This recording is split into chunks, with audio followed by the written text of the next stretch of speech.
In the year 2000, Blockbuster was not worried that it had over 9,000 stores around the world. Millions of customers walked through its doors every week. Late fees alone were generating hundreds of millions of dollars. Blockbuster wasn't just a company. It was the way people watch movies. On Friday nights, people didn't ask, "Where should we watch a movie?" They asked, "Should we go to Blockbuster now or later?" The system worked. Customers came in. They rented a movie. If they forgot to return it, they paid a late fee. That wasn't a flaw. It was a business model. Late fees made up a large part of Blockbuster's profit. Some estimates put it at nearly 16% of total revenue. So when a small company from California approached them, Blockbuster didn't feel threatened. The company was called Netflix. At the time, Netflix wasn't a streaming giant. It wasn't even close. It was a small DVD by mail service. Customers would order movies online. Netflix would send the DVDs through the mail. When the customer finished watching, they would send them back. No late fees, no stores, no lines. Just envelopes. The idea sounded strange, slow, and limited. Inside Blockbuster, the logic was simple. People like stores. They like browsing shelves. They like leaving with a movie in their hands. And more importantly, the current model was making money. A lot of it.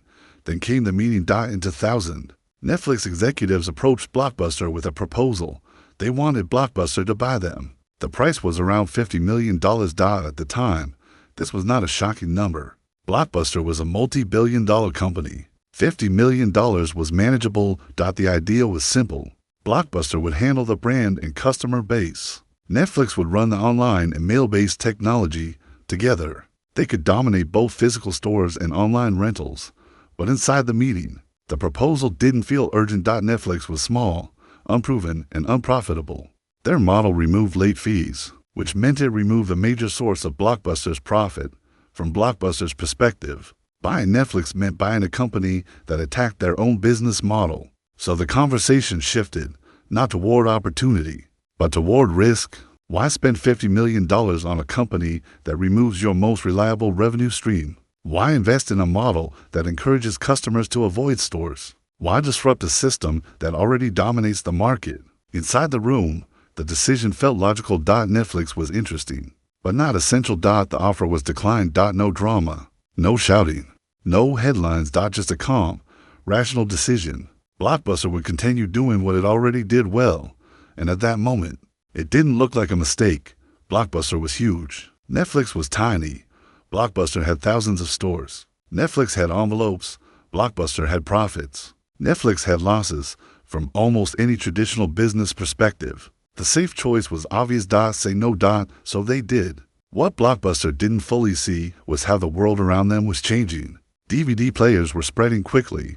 Internet adoption was rising, and customers were starting to value convenience more than the in-store experience. Netflix's model was not about envelopes.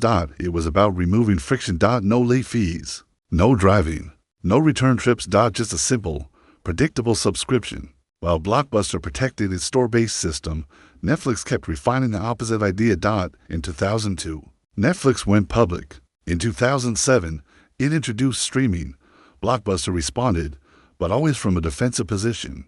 They launched their own mail service. Then they removed late fees, but each move hurt their own finances because those late fees had always been part of the foundation. Every attempt to imitate Netflix meant damaging the business that kept them alive.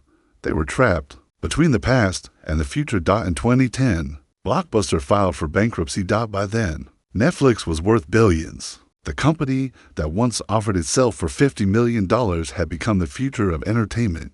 Looking back, the decision seems absurd. How could Blockbuster reject Netflix? How could they not see what was coming? But inside that meeting, the decision didn't feel stupid. It felt safe. Blockbuster wasn't choosing between success and failure. They were choosing between a system that worked and a system that threatened it. They didn't reject Netflix because they were blind. They rejected it because it didn't fit their incentives. Netflix removed late fees. Late fees produced profit. So buying Netflix meant buying a company designed to erase their own margins. From a short-term financial perspective, that looked irrational. So the safe choice was to say no. And that's what makes this story uncomfortable, because this decision was not made by incompetent people. It was made by experienced executives using reasonable logic. They protected what worked. They avoided unnecessary risk. They defended their strongest revenue stream in the moment. It looked responsible. Only years later did it look catastrophic. And that's why this meeting matters, because decisions like this don't only happen at Blockbuster. They happen in companies everywhere. A new model appears. It threatens existing profit. It looks small, unproven, risky. And the safest answer is to reject it, not because it's wrong, but because it doesn't fit the current system. That's how big mistakes are often made. Not through reckless bets, but through safe decisions. The meeting that killed Blockbuster didn't feel like a disaster. It felt like good management, until it wasn't.